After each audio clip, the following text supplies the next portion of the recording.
Right at the start of my career, being accused of beating a referee up.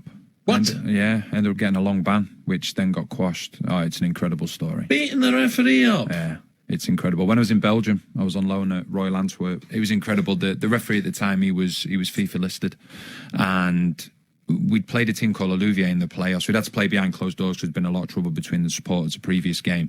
And then at the end of the game, we walked into the tunnel, and yeah, it's just fighting everywhere. It's every man for himself. And then we're then walking into our dressing room, and the referee at the time has got our goalkeeping coach by the scruff of the neck. No. Yeah. So my mate Ronnie Warwork, who, he's had real up and down.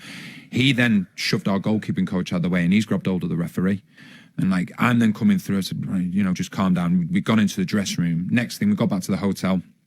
Club secretary was got in touch and say, Ronnie, Danny, you're banned indefinitely. So I had no idea what was going on. Then we had to fly back home. And then the bans came through. I think Ronnie got life. He got life ban, and I think I possibly got 3 years in Belgium and a year in England. But at the age of 19, you think that's the end of your career. So Alex Ferguson, brilliant, they just won the treble. He flew over to the Glasshouse, which was the equivalent of the Belgian FA, with us, and he sat down with us as character witnesses, said that he didn't believe for 1 minute that we'd done it, which we hadn't. But the referee was FIFA listed. He stood up and he'd shown photos of marks around his neck where we'd apparently headbutted him and strangled him. He'd got somebody to do that. He got somebody to do that and taken photos. Yeah, because he was FIFA listed, they believed him. He then refereed a game which ended up 6-6, first game. He blamed me and Ronnie on live television, saying that he was having nightmares about us and everything, so they gave him the benefit of the doubt. And then 2 weeks later, he refereed a game which was 1-0. Gave a really bizarre decision, and he was told on live television to go and get psychiatric help.